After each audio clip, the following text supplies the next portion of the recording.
everybody, we're back with Off the Highway. I'm Tony Kriz, and that is Sean Gladding, my dear friend, somebody that I just adore and enjoy. He is a spiritual director, a caregiver. He's also a talented author. Story of God, The Story of Us, and most recently, 10, a narrative, a dialogue through the 10 Commandments. Please check it out. Sean, thanks for spending a few minutes with me today. Love you, buddy. You're very welcome, Tony. It's always delightful to see your face and have a chat with you. My long-lost English cousin. Yes, the ugly one. All right, Sean, here's my question for you today. My question for you is, just in light of when I read my Bible, there's these moments. There's all these moments where you have burning bush and fiery chariot and Emmaus Road and Road to Damascus and all these moments where God seems so tangible to show up in such sensory sorts of ways. And yet most people, myself included, we go through life and God seems to never show up in those tangible ways or very, very rarely show up. I'm just curious, why do you think it is? Why do you think God showing up is so rare, at least in tangible ways? Well, I wonder if part of it is how we expect God to show up. You know, if we've grown up reading the Bible or started reading the Bible and we see these moments, and maybe we expect, well, that should be how it's going to happen for me, right? I'm going to be walking down the road on my way to stone some people to death, and suddenly God's going to show up and strike me blind, because that's what happens to Saul of Tarsus, who later becomes Paul, or like the other folk you mentioned.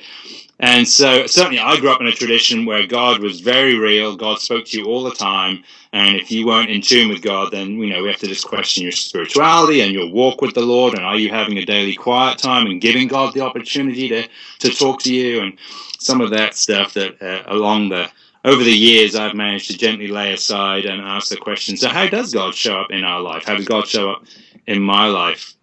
And often, like you said, it really isn't in those really momentous big ways. Although, I can look back in moments in my life where that has been true. And certainly in your book, you highlight a few of those experiences that you have had. For me, I think the challenge is not to find God in those big moments, but is to constantly nurture my openness to however God might want to manifest God's self to me in any given moment. And that, for me, it really is a discipline, one that I am on and off again with.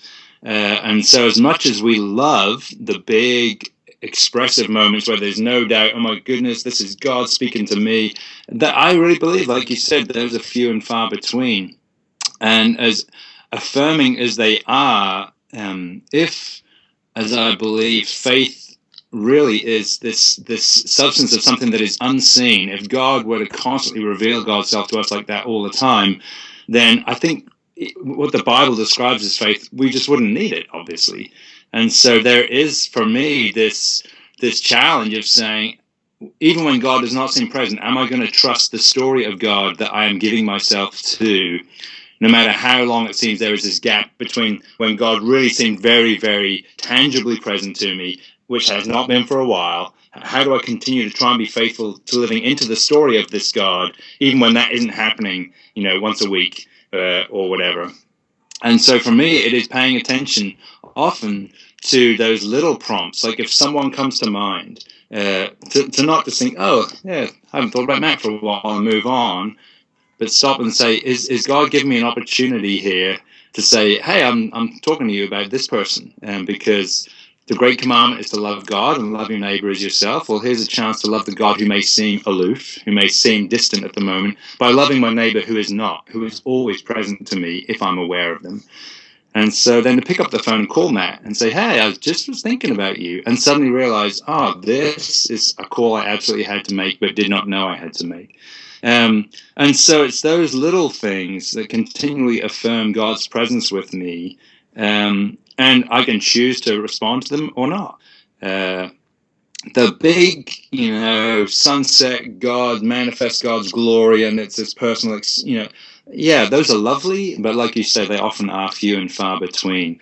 And for me, it's really the discipline of trying to pay attention to God, to loving God, who often seems distant, through loving my neighbor who's right there. Especially those times when I feel like God is inviting me in very tangible ways to love my neighbor.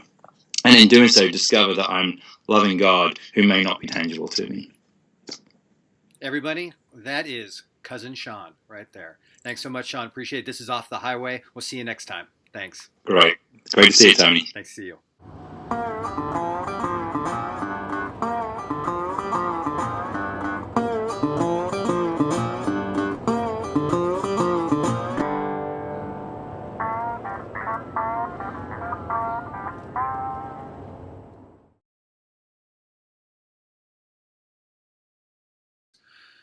Why do you think God hides from us? Why does God seem to be intangible? Which, is a... I'm so sorry. I'm so sorry. We're going to burn this. This is the throwaway. Even though now you've given me the question, and even though I kind of expected that that's what it was going to be, it totally threw me, and I feel utterly... I'm very sorry. But that was a good dry run. Don't